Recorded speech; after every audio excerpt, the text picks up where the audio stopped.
Good evening, welcome. My name is Azgın Demirak, Dr. Azgın Demirak. I'm the Interim Director of the Black School of Business, Professor of Operations and Supply Chain Management, and a board member of the Women's Engagement Council. It's my honor to welcome you all this evening for our second Blue Chair Chat. There are always great events and speaker series at Behrend. Behrend hosts lots of those events every semester, and I really encourage you to check those out and attend. But we are hoping that you are going to find this event extra, unique and different. We wanted to create an environment where we could literally sit down with our guests and basically have a chat. We would like our guests impart some wisdom for our students, for our community, and essentially to have a deeper conversation. The Blue Chair Chat is brought to you by the Women's Engagement Council at Penn State Behrend. This council was created to give women a voice and to focus the spotlight to issues related with women and to make sure that women are part of all those important conversations. So tonight's event will be moderated by Barbara Byers, a Behrend alumna and a good friend of our guest. So Barb earned her bachelor's degree in communications from Penn State Behrend in 1987 and serves as the director of the content development at the University at Buffalo Division of University Advancement. She became a member of the Women's Engagement Council in 2023. Barb is going to be introducing our speaker.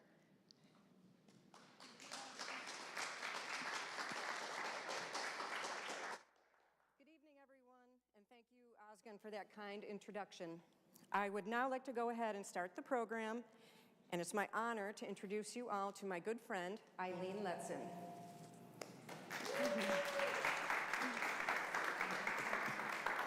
Eileen received her degree in accounting from Penn State Behrend in 1988. She is Vice President of Finance for Oakview Group at PPG Paints Arena, home of the Pittsburgh Penguins. Prior to this, she was the Director of Finance at the David L. Lawrence Convention Center in Pittsburgh.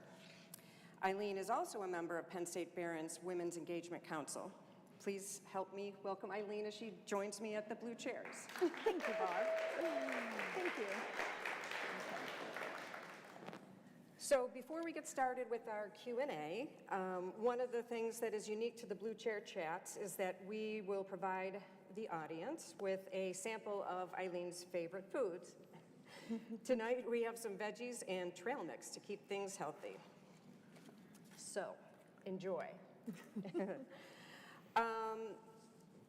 As we move on, we first met at Behrend, so it's apropos to start asking you, outside of the robust social aspect, what was your experience like there?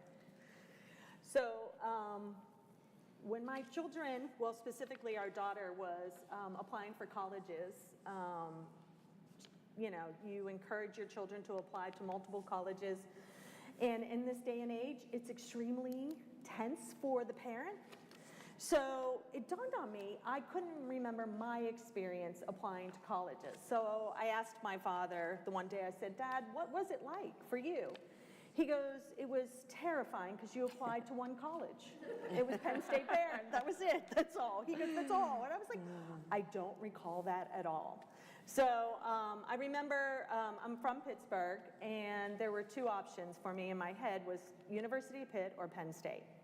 Well, Pitt's in my backyard, and my parents were very clear. They did not want me to go to school right there. It was literally right down the block from where I grew up. So I wanted Penn State, but I didn't want that huge campus. I felt that University Park was too much for me. I went to an all-girl private Catholic school. I had 148 girls in my graduating class. So you could only imagine Penn State main campus. So my mom brought me up to Behrend. We looked and I said, this is where I want to go. So that's how I ended up at Behrend. Barron was a wonderful experience. Back then, I was this shy, no confidence kind of girl.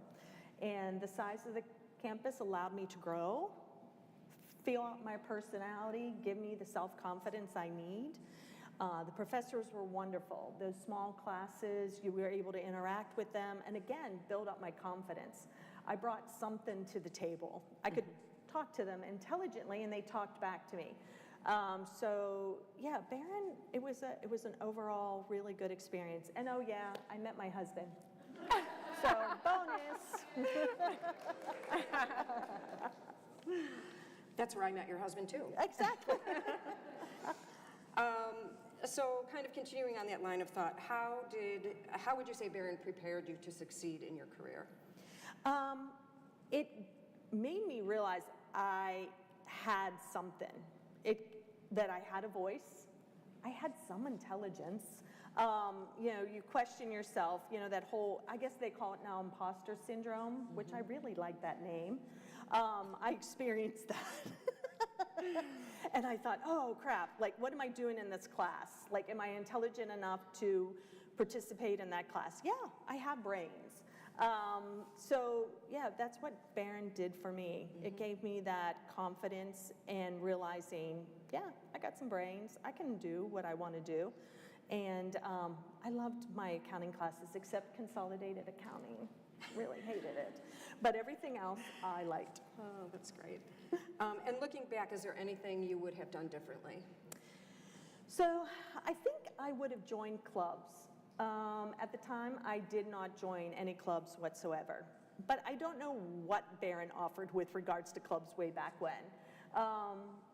Again, the whole imposter syndrome happening, like I joined a club, but these people, are they smarter than me? Like that type of thing. So yeah, I think I would have joined some clubs, checked it out. I didn't. Yeah. I think I missed an opportunity there. Understood. You started your career as an accountant for Mellon Bank. How did you parlay that experience into becoming VP of Finance for PPG Paints Arena?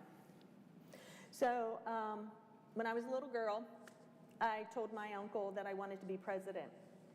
And he said, of the United States? And my response was, no, you only are president for 8 years. So when I got to Mellon Bank, I started as a temp. It's 1980, right after 1987, the crash. Mellon Bank had laid off a whole bunch of folks, and they were hiring temps just to fill in those positions, backfill. So I started as a temp, and I worked as a temp for 8 months to prove myself to, like, when they finally were able to hire, please hire me, please hire. And they did. I was a payroll tax specialist. So I did grunt work, and I did it for 18 months. And one of my bosses never spoke to the man, never said one word to him, said, hey, there's a position opening up as a parent company accountant. You should apply for it. Well, I had no idea that, back talking going on. I applied for it, and I ended up in that position. And I was the parent company accountant for Mellon Bank. So all of their 50-some subsidiaries rolled up into my books. So that was my first taste of being at a higher level position, and then also noticing higher level positions, how people interact. And I had a wonderful boss. Her name is Nancy Busselman. We're dear friends. She inspired me with regards to what I want in a boss. She interacted with me on a day-to-day basis. I could go to her for any questions. She answered anything. She treated me intelligently. There was no stupid question. However, I had witnessed other higher level people, you were terrified to walk in their office. You shook. And I thought, that's not what I want. I want someone to walk into my office, open door policy, feel comfortable, sit down in my chair, and chat with me, again, about anything. And so I think that's what I learned at Mellon. What do I want to be as a boss? The employee engagement. That's what I learned. Okay. So now that you've been at PPG Arena for several years, let's get a little more specific about your day-to-day responsibilities as VP of Finance. And a sentence I never thought I would say is, let's use Jelly Roll as an example. So he's performing at PPG on Saturday night. That is correct. So what part do you play before, during, and after a show like that? Got it. So with regards to the company I work for, we're a facility management company. I've been in the industry, so to speak, since 2003. So Oakview Group, we manage the building for the Pittsburgh Penguins. We take care of everything that is non-hockey related. So that is your concerts, Disney on Ice, Monster Jam. We take care of the facility in itself. I'm responsible for the physical well-being of that building. So specifically for concerts, which is the fun part of the job, you know, the day-to-day, let me tell you, accounting's boring. It's debits equals credits. Come on, let me tell you. You know, debits, credits, that's it. But I get to do a fun part, and that's the concerts. So, you know, artists has decided they're going to go on tour. They want to, and their agent starts talking, and they find a promoter, a Live Nation, an AEG, a Concert West. I mean, there's a lot of promoters out there. The promoters start talking to VPs of programming, and they're like, hey, so-and-so's wanting to go on tour, and this is what they think they're going to do this time of the year. What are your open dates? So they book it. Once it's booked, it goes to contract, and they're working out the deal, what it's going to be, what they're going to earn with regard, well, how about this, their ticket price. So let's be clear, ticketing, prices, that's all done by the artist. The artist takes care of all of that. What we're earning is the rent. So to perform at the building, they're paying rent, and then they cover their expenses. So once the contract's signed, sealed, and delivered, it comes to finance. We are the holders of that contract. Prior to the show coming, email has already gone out, and it goes out to the operations department saying, hey, what is the cost related to put on this concert? What is the stagehand cost? What is additional equipment that they need? Do they need ice? Do they need towels? Porta-johns? Oxygen tanks, depending on the age of the performer? Do they need vehicles to be rented? Catering? Alcohol drop? You know, that type of thing. And so everyone starts to filter in all that information to the finance person. It's myself or my accounting manager. We put it together. We send it off to the promoter saying, hey, this is your preliminary expenses. So by... What about a waterfall? A waterfall, yeah. We got a waterfall coming on Saturday. Yeah, he's going to stand under the water, I don't know, at one point of the concert. They got to figure out the whole water and the infiltration onto the ice, plastic, this, that, the other thing. So yeah, no confetti, which we're happy about. Confetti is our nightmare. And lots of confetti, like last night at Simone Biles, there was a lot, I was told. It's all over the back, behind stage. You walk and you see it all over the place. So tomorrow the promoter will get what their expenses are going to be. Day of show, we get in and they come back with questions. We answer to the best of our ability. We might have to contact operations, might have to, you know, back it a little, not much, negotiating. They know what they're going to get into. It's not like it was in the olden days, back in the early 2000s. It's a little more clear cut. And then at the end of the night, once box office closes, 15 minutes later, I get the box office report, throw in the last of the numbers, and then away you go. They sign. So all box office receipts, less their expenses, go to the promoter. They then settle up with the artist that night. So sometimes it could take a little longer. Sometimes, you know, it's easy peasy. Like last night, it was easy peasy. It all depends on the artist, their accounting manager, what they're looking for detail. And then after that, the next day, money goes wired out. So we hold the money for the concerts. So as money comes in, ticket sales, it goes into a separate bank account, and we hold on to it. So you can imagine at times my bank account is pretty nice. And then at the end of the concert, money goes out. And then after that, we start collecting data. So I work in an industry that's heavy on data, like anything else I think business is, but food and beverage. How much per person did you spend per person on that beer? And then parking. We look at per cap numbers, that's what they're called. We want to know, what did a person spend in the building, not on their ticket. I'm making money on you on your beer that you drank. Or whatever. Barb's not much of a beer drinker. Or parking, or merchandise. And then we look at the overall performance of the show, and did it do good? Did it do well? We break down our shows, our events into different categories. I started that a few years ago. They used to do large, small, and medium. Drove me nuts when I first got up there, because a large show, such as an Aerosmith, they could sell the same tickets price as like a Billie Eilish. But let me tell you, your Aerosmith crowd, they're spending money. Those older people, they have discretionary funding. They like to spend money on beer. Your Billie Eilish, they're not. They're a young crowd. They're not buying alcohol if they can buy alcohol, you know? So that's what we look at. How does a show perform? What type of show is it?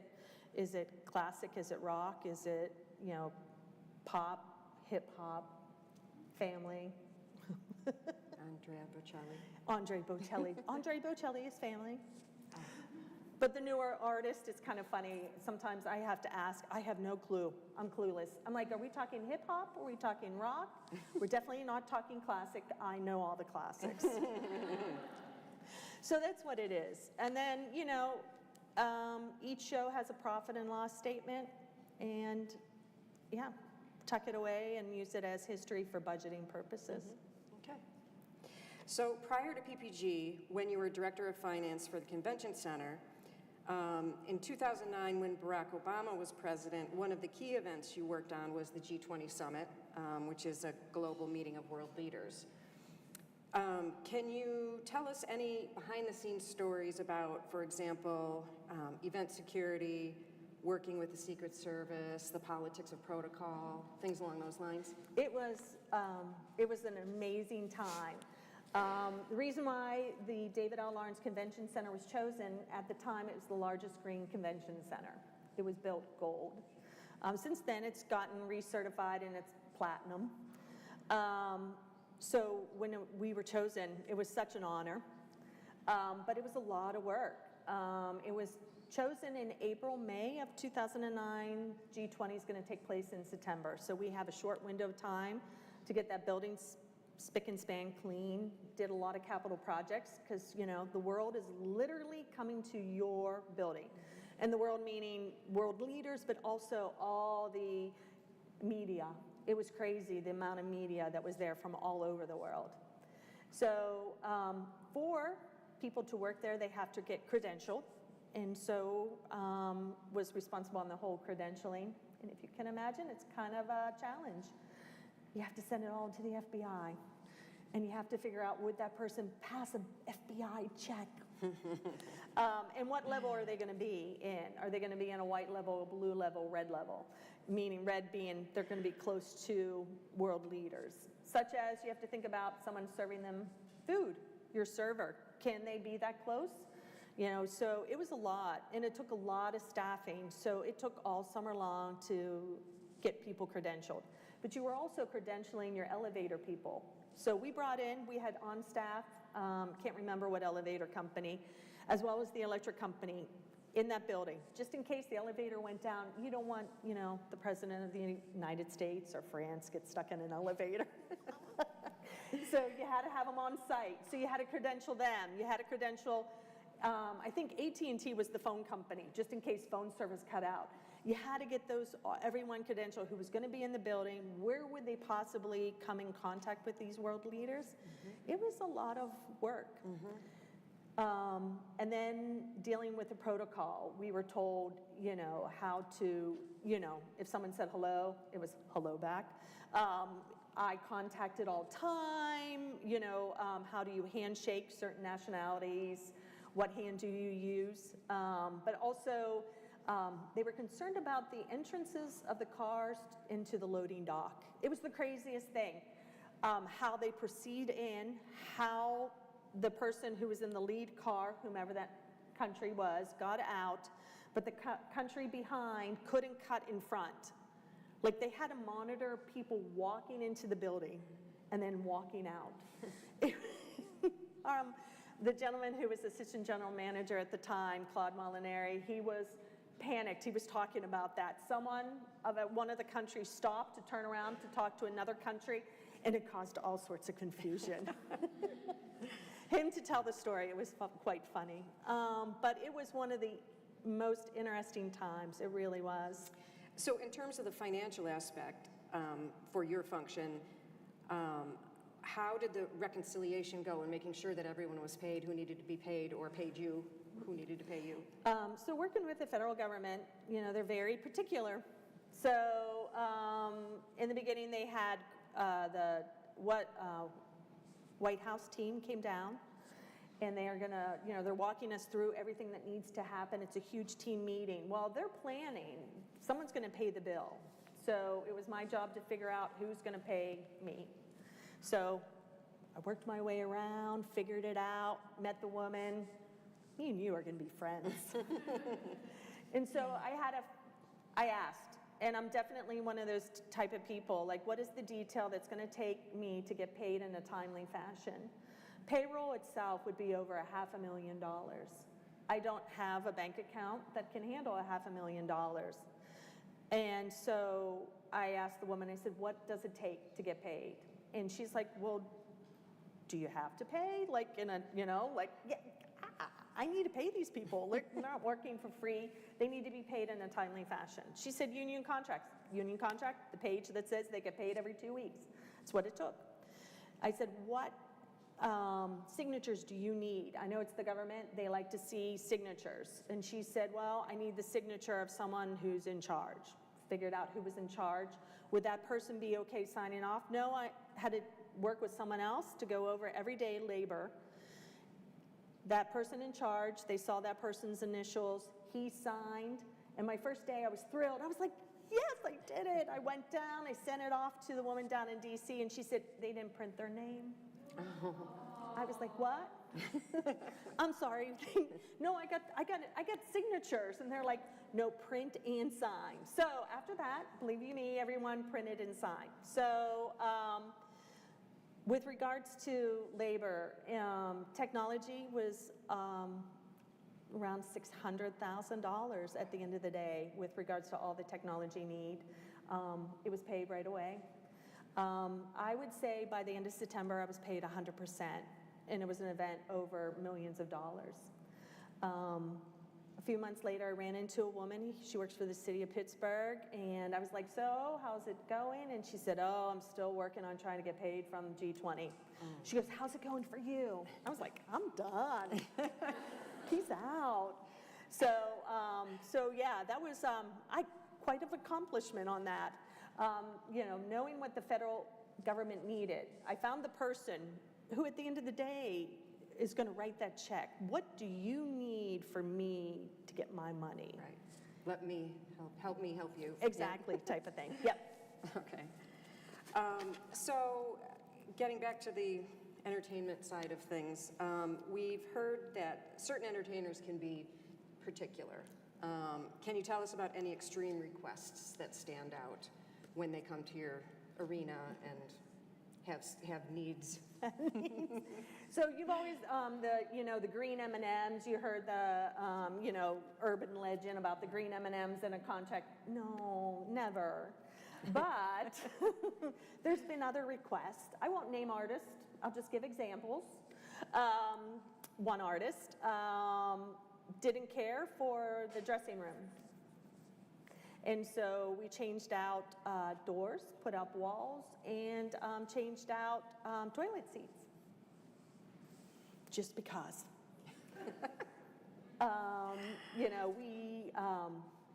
We do extra special things above and beyond. If they have children, we'll bring in pinball machines for the kids. We'll make sure, they're not quite asking for the stuff, but it's hinted around to make them as comfortable as possible. So, and then there's certain type of foods, person's all vegan. fantastic. They want all vegan food. They want the Impossible Burger now served at the arena. You got it. We'll figure that out. Add it on to the menu. There is peanut butter and jelly sandwiches, recent. But it's okay. It's all good. So, you know, it's those little one-offs. The best is the porta-johns at the end of the stage. It depends on the age of the performer, just saying. Oxygen needs for performers, mostly the older crowd. You know, just those one-offs that, you know, adds good, you know, talk in the office type of thing. So Good stories. yeah. Okay, so let's talk about mentorship. I know you had a mentor who you credit with helping you professionally. Can you tell us a little bit about that experience? So we had spoken about mentors before, and I thought, you know, through my career, I've come across a variety of people in my path that have given me some direction. And I forgot about Nancy. I mean, she was my first boss, and just her, she was so professional. She was she's still, stay-at-home mom, but still, her professionalism, her attention to detail, her calmness really affected me. I thought, you know, this is what I want to be, like calm, cool, collective type of thing. And then when I went down to the convention center, a gentleman named Joe Shepard, we worked closely together. And he was wonderful through my career development with, at the time, was SMG. In my industry, we work with a lot of acronyms. There's SMG, there's ASM Global, now I work for OVG or Oakview Group. We're all facility management companies. With SMG, he was wonderful. Known him since when I went down to the convention center in 2004. He guided me, he gave me direction. I could call him up on anything and he would be like, so, what do you think the answer is? How do you resolve the problem? He would give me options to assist me with regards to solving my own problem. He didn't hand the answer to me. He gave, you know, like hints, like maybe this or maybe that, or I called a bitch to him about, you know, this, and he'd be like, okay, let's take a step back. Let's breathe through this.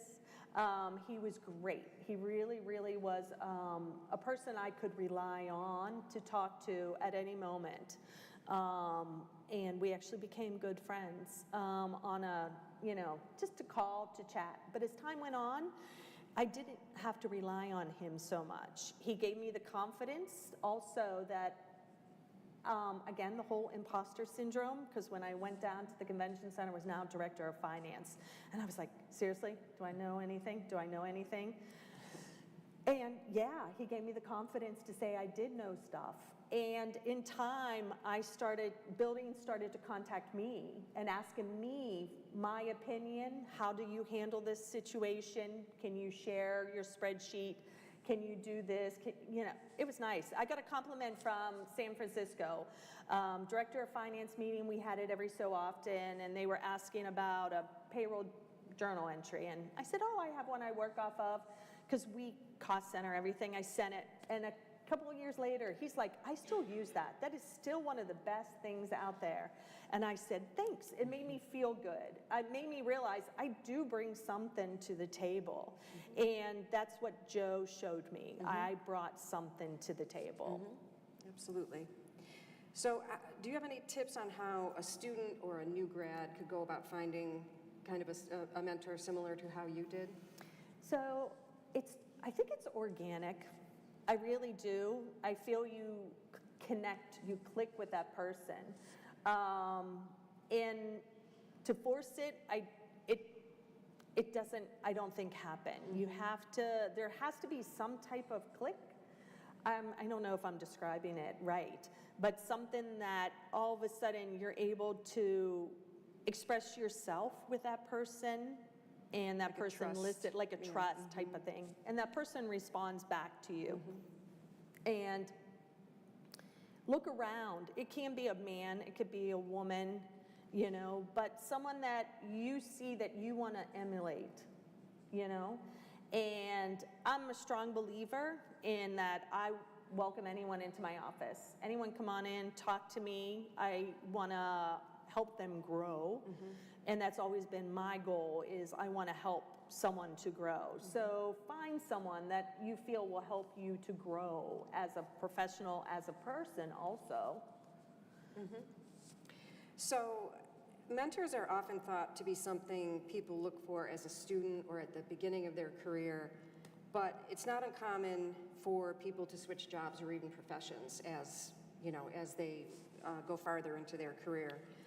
How can mentors be effective at those times? So offering input beyond professional advice. So when I wanted to switch from the convention center up to the arena, I contacted Joe, and I was like, listen, I feel I'm at this stage of the game that I need to make a change. And so he's like, you can do it, go for it, but why? So we walked through that. Why do you feel? And so I listed out all my reasons to cross over to, they called it the dark side, either side. You know, if you switched over, I'm a rarity in the industry. I've crossed back and forth. I've gone arena to convention, back to arena. It doesn't happen often in the industry. So, yeah, it was a hard decision, but to talk with him, to communicate, I made the right. Yeah, he guided me. So every so often you have to go back to do, you know, to whomever your mentor was, just to do a health check, a well-being check. Is this the right? Should I stay where I was, or was it time to go? Right. Okay. Your motto, "Teach them to fish," is the foundation of your leadership and mentorship approach. Can you explain what that means? So, years ago, again, back to Mellon Bank, parent company accountant, just starting out in that position, and the guy that was training me, again, Mellon had laid off a whole bunch of people. So they took this guy from accounts payable, moved him over, thought that they could train him as in a consolidated accounting. Like I said, that wasn't my favorite class. It was a tough class. So someone who has no accounting really background other than accounts payable, like put him in the position, not a good idea. So he didn't last long, but he was responsible for training me. So everything he taught me in the afternoon, I did my job in the morning, walked across the hall, and he said, this is painful. That's the word he used, painful, the entire time. It's painful. But he just showed me what to do. He didn't explain to me why I was doing it, anything about it, nothing about the entries, what it was about, like none of that, other than it was painful. So a few months into the job, my boss at the time that I was shook, and he was the nicest man. He just didn't engage at all. He comes out and he goes, Eileen, you did your cash entries for the entire month ass backwards. Fantastic. I wanted to like melt. And he said, but at least you were consistent. I said, cool, because it's easy to fix. And I realized at that point, I did not know why I did those entries. Like I had no idea, other than I needed to do a cash entry, and I did them backwards. I didn't understand that there was a chart of accounts. Like I didn't understand a whole bunch of things because this gentleman that had trained me didn't know that. And so at that point, I was like, that's it. I'm gonna learn the ins and the outs. I'm gonna understand everything. So my boss at the time, Nancy, also was new to the position. So we learned together everything about it. And so it dawned on me, like, I never want to go through that, but I don't want anyone else, as time goes on, to experience what I experienced. It was devastating. I was mortified. Again, I felt like I did not know anything. My self-confidence dropped a lot. I wasn't intelligent enough for this position. So since then, as I've become manager and VP, I teach them to fish. So when I'm training you on a position, I'm giving you the entire understanding of what you're doing. And here you go, this is what you need to do for the job. This is what you need to do for this one entry. Why you're doing this entry, here are the tools. But say it's a month later goes on and something happens and then there's an error. Well, I have an error. I made a mistake. Okay, how are you going to fix it? What tools do you need? Again, I'll supply you the tools so that you learn to fix your mistake, but also if you make the same mistake later, you can go use those tools. I firmly believe in, I'm going to teach you to fish. So I give access permissions to different parts of different type of systems so that the person can, I'm not going to print you out that report. Nope, not going to happen. Here, you know how to print out the report. I'm going to show you how to print out the report. You're going to be able to access it. So this was down at the convention center. The one day, one of my staff members said something, and I said, oh, and everyone went, oh, it's time to teach her how to fish, isn't it? And she's like, what? I said, come on, we're going to get you into this system, and I'm going to show you how to pull your own reports, and this is what you need to look for. And so, yeah, I'm a firm believer in that I'm going to give you the tools you need to succeed in your job so that you move on. When I hire someone, I love that I have filled that position. But truly, if you are entry-level position, I do not want you to stay in that entry-level position. I want to see you move up and then move away.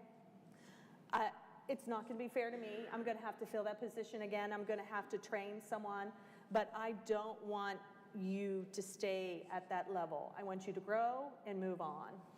And that's the sign of an amazing leader, in my opinion. Oh, yeah. Thank you. So I'm just curious, has there ever been a time when the teach them to fish method has not resonated with an employee, and how did you handle that? So, yeah. So you have to make adjustments also. You have to recognize that some people have limitations. And so then you have to reevaluate. I also realize if the person's making the same mistake over and over again, well, then it's on me and not them. I missed something in the training. I missed something in not giving them something to let them succeed or understand what they need to do. So I have to reevaluate me and, more one-on-one, more coaching, and for the most part, it works. I think I do a pretty good success rate. Mm-hmm. I like to think so. I'm sure. But, you have to, if someone fails in something and makes a mistake and another department gets upset with my employee because they made a mistake, don't take it out on them. You take it out on me. It's because I lacked something in training them. So come to me, say a mistake has happened, we'll fix it, and I'll make sure that it doesn't happen again. Let's resolve it, we'll figure out a way to make it better, that it doesn't happen again, so forth. Mm-hmm. Okay. You're also a proponent of being curious. And so what does that mean to you, and how has that helped? So in my positions in these buildings, we touch on different departments. Finance is pretty much the core. Operations affects us because of money they spend to maintain buildings. Event services on setting up the events, also the clients coming in, the billing of clients down at the convention center, and also up at the arena. So I like to know how each of those departments operate, because at the end of the day, they affect the forecast, they affect the budget that I control. And so I need the building to succeed, so I need to understand, what does it take to set a room? How many hours did it take, Mm-hmm. What did it cost? AV equipment, AV people who are working it, how many hours, that type of thing. Director of Event Services, her name was Jamie Huckleberry, and I questioned her, understood, is this classroom seating? Is this round square, that type of thing? But every so often she'd let me play event manager. I loved it. It was always at night where I could not do any harm. But I got to understand what her job was about, and it allowed me to succeed. But also, it allowed us to work good as a team together. When it came to budget time, she was a godsend. She created a binder, and for each event, it listed out what that cost was going to be. And so I was always asking her, so what does that mean? You know, how did you think that through? So it helped me to do a better job when it came to budgeting and explaining to my boss, like, hey, this is the reason for this cost. The same with regards to now up at the arena. It's a hockey arena, so ice building. You can imagine what it takes for chiller plant, boiler. We have a boiler. We use a boiler in the middle of winter. And I was like, why do we do that? To heat up the air to control the humidity for the ice. Who knew? But again, curious, asking questions. Why do we have that, you know? And so I'm always asking questions. It helps me to do a better job with regards to budgeting and forecasting. Okay. So of all the successes you've had professionally, have there been times when things didn't go as planned? And if so, how did you handle that? Oh, yeah. So when something doesn't go well, you know, people completely panic. And so my comment always is, okay, let's think about this. Did someone bleed? Is someone bleeding? No. Did someone die over this? No. Okay, good. Let's take a moment, step back. So if something did not go as planned, and it has happened multiple times, I like to think I'm perfect, but far from it. I'm a hardest on myself. Truly I am. And I think, okay, where did it go wrong? Where did it go off the trail? The train went off the rails, type of thing. And if it's, and then own it and say, yep, I did wrong. I caused this, and this is the reason why. It wasn't intentional. Like, I don't think people intentionally do things wrong. It's because of maybe bad data, or maybe they calculated something incorrectly. But again, did someone die? Did someone bleed over it? I keep on repeating that to myself. No, you know, and we can fix it. Sometimes you can't, you know, you can't fix it, but what can we do to not completely fix it, but move in a different direction type of thing? Or prevent it from happening again. Or preventing it from happening again, yeah. Okay, so getting back to the students a little bit, we talked about students and mentors. So in terms of students and leadership, how can students in the audience start building their own leadership skills? So join a club. Not like, I was thinking unlike I did not, but join a club.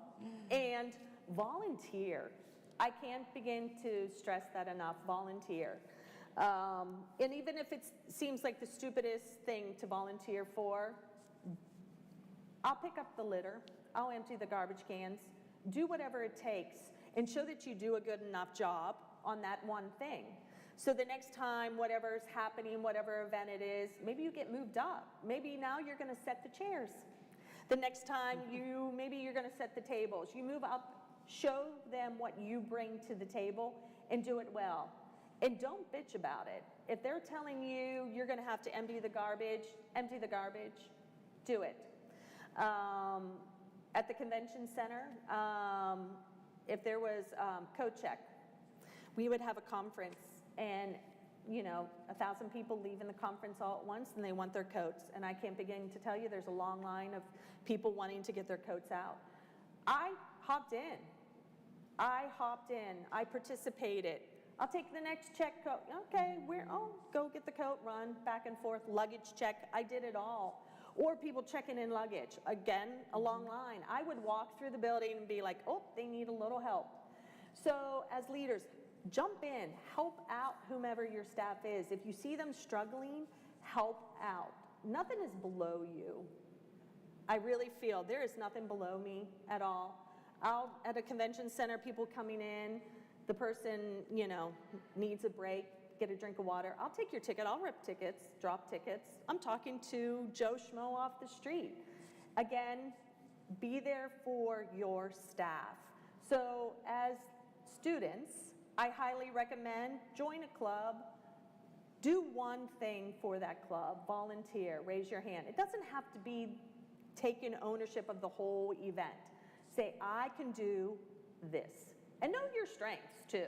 Don't be ridiculous. I am not going to draw for a club. I'm not going to make posters. I can tell you I have not one thing. But I'm good at picking up garbage. I can do that. I can empty a garbage bag. So as an aside, talking about walking around the building and pitching in wherever you can, I notice you have your dress Chuck Taylors on. I got 15 of these bad boys of different colors. How many miles a day do you think you walk? A lot. It depends. Yeah. It really does. It depends on the day. Yeah, that's great. So as new grads enter the job market, start their jobs, how can they demonstrate that they are leaders, want to be leaders, can be leaders? And also, is there anything you look for when you're hiring? Any quality or experience that a student has had and put on their resume and that sort of thing? Again, I look at clubs. They were part of a club and they did whatever they did and they can speak about it. And if they say, I was in charge of the garbage, okay, great. But also, with regards to just in general, I hire them.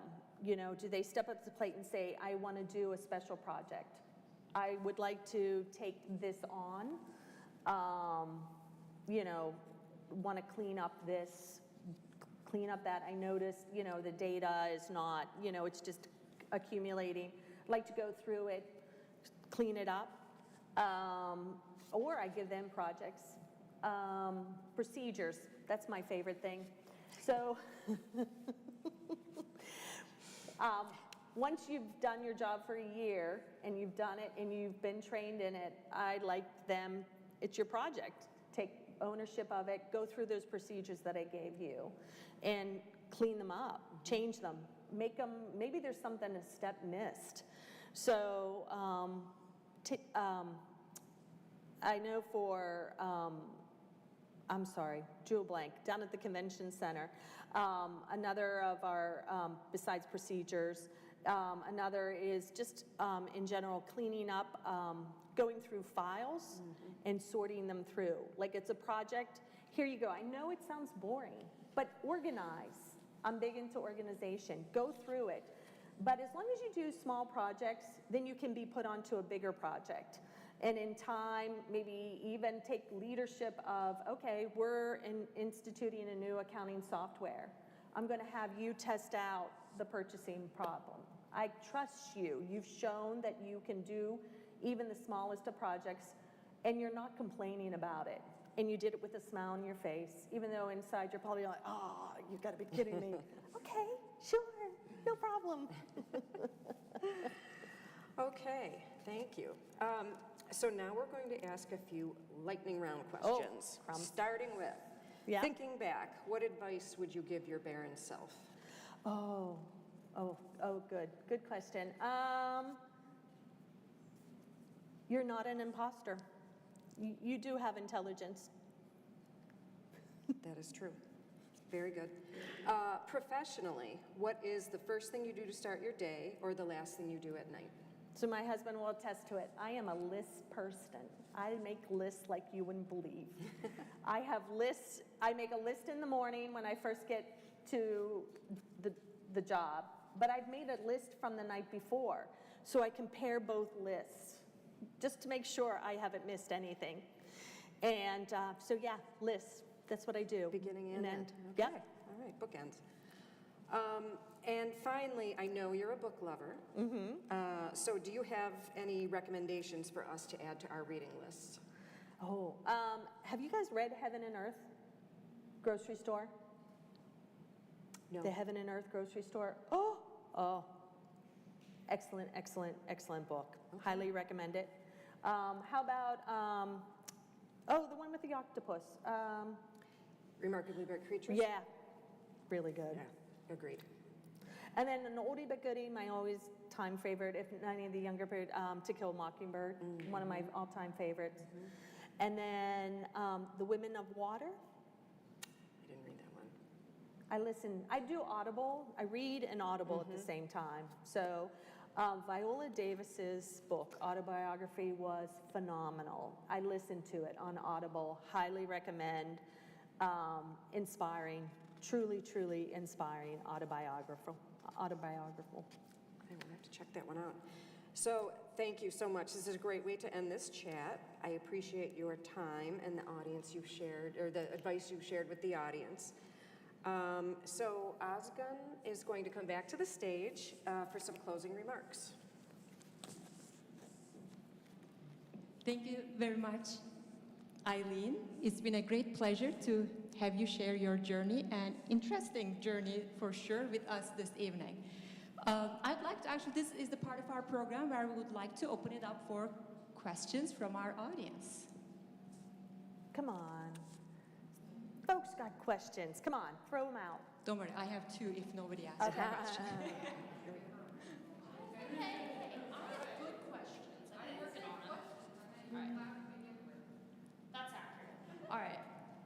Did you start out in the accounting major, or did you switch majors? What made you go, yeah, this is what I want to do? So I've always wanted to be an accountant.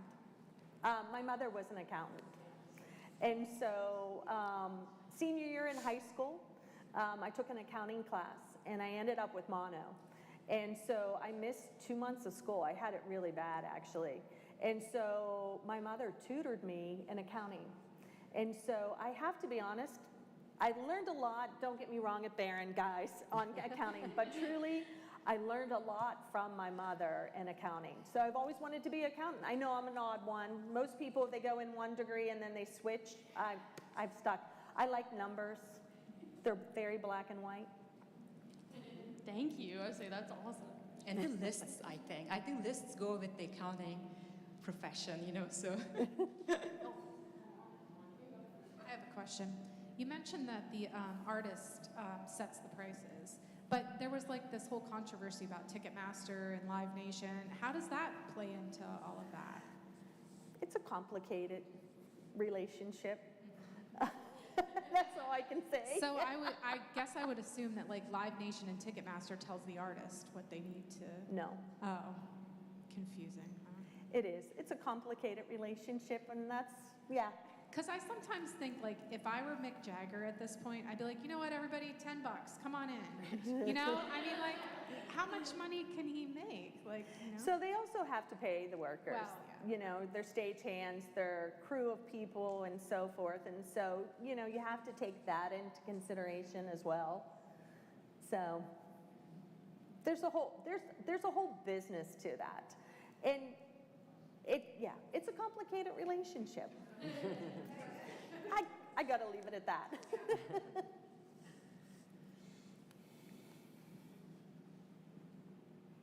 So what was one specific life lesson that you learned when you actually studied here at Barron, and how did that help you grow into the position that you are in right now? Ooh, intense. Life lesson.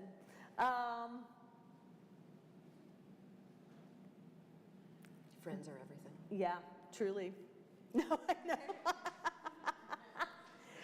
Truly. Yeah, it's, I have to say, you have to work. You have to work for what you want, and that's what I learned in college. Like, you know, you have to study, and no one's going to give it to you. You know, professors, you have your good and your bad, but they expect you to work, similar to your boss. Your professors are showing you what real life is.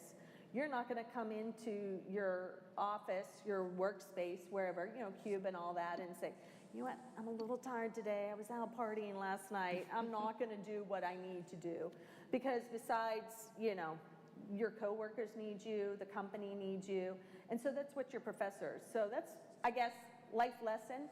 And also, you know what, life lesson truly, and my kids will attest to this, another of my sayings, life sucks. Put your big girl panties on and deal with it. I'm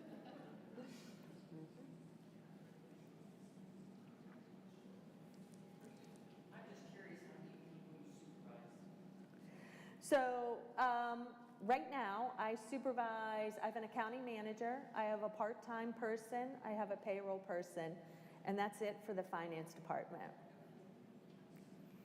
So for a little accounting department that we are, we handle a lot of revenue, comes through our hands, and a lot of expenses go out the door as well. So we run a tight, lean machine. I have a question. Yeah. So when you did the G20 summit and everybody had to get their clearances, did anybody not get them? Like, were you surprised at people that maybe had? You know what, honest, to tell you the truth, people were kind of honest. They're like, please do not run me background. I am not going to probably pass it. And you're like, oh, okay, I don't want to know, but all right. But it was surprising that people were truly honest. So those people, they still were able to participate because we, around the convention centers, you can imagine, we were like, not a combat zone, but we were a no people zone. So we had to get employees into the building. So we not purchased, but rented parking lots away from the building. So those people actually were, like, they ran shuttles for us. So people still participated, but they participated outside of the safe zone. I have a question. Yeah. I don't know if this is on or if you can hear me. So I know you mentioned, it sounds like you've had a very successful career and a lot of positives have come from that. But because we're humans and life is life, I'm sure you've had moments where things just felt like it was overwhelming and falling apart. How do you help yourself through those moments? Good question. I have those moments. 3 o'clock in the morning, I get up and it's anxiety, and I'm like, oh my God, I can't fall asleep because my mind is running. So I get out a piece of paper and a pen, and I write down lists. That seems to take my anxiety down. And then also, I say the serenity prayer. And truly, you have no control. Like, God grant me the serenity to accept the things I cannot change, the courage to change the things, right? And the wisdom to know the difference. Sorry. I say it's my mantra at times in the middle of the night, and that also calms me down. So, but yeah, don't let this facade like it's anxiety and I'm anxious up here like crazy, because I probably sound like a crazy woman. But no, that's what helps me get through at times. My list and my little mantra. I have a question. Yes. So you mentioned that you like to, if there's an event, you like to help and nothing is below you, and I appreciate that attitude, definitely.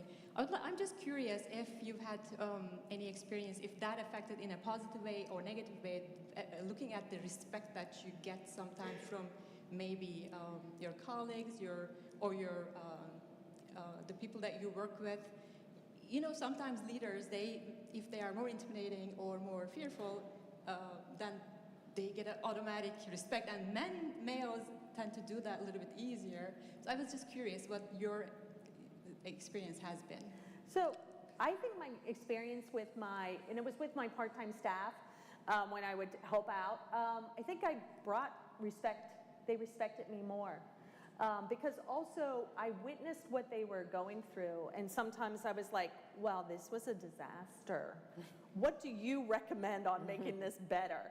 And they actually had good ideas, and we would implement those ideas. And so I think it brought a little more respect. I actually have become friends with these folks, on social media, but just in general. I got invited to a retirement dinner. Like, it was really nice. Like, they considered me, they're like, well, you're our friend too.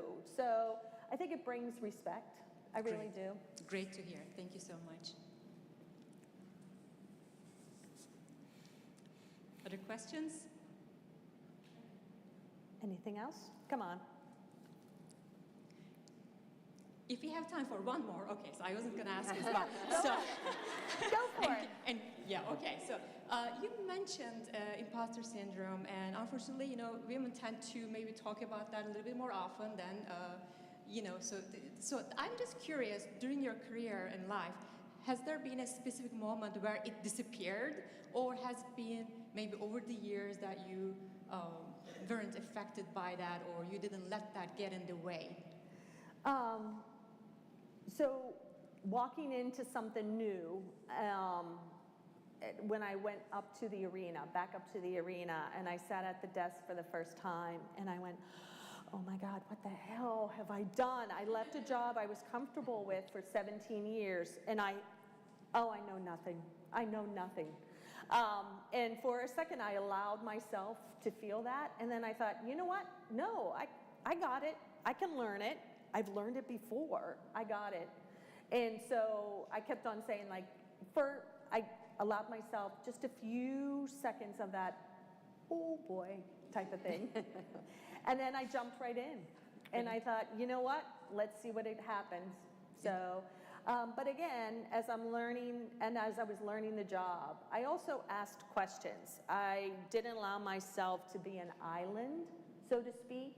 So I asked questions. I asked my boss, like, okay, help me out, help me understand this. My box office person, I probably drove them crazy, taking notes, but understanding, but allowed me to feel more comfortable and say, okay, yeah, it's coming back, I got it. Because I had only been at the arena for a year and a half before I left and was gone for 17 years. So. Great, thanks for the strategy, for the tip.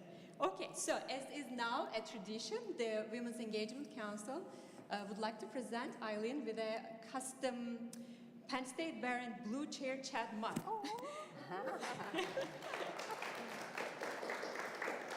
Thank you. Thank you so much for your generosity with your time and your insights. And Eileen, when I said really, she is very generous, she actually brought with her a gift basket that we are going to do a drawing for. So, would you like to do the drawing? Yep. All right. So this is a gift basket from PPG Paints Arena. Here we go. And the lucky winner is Angelique Gatskip.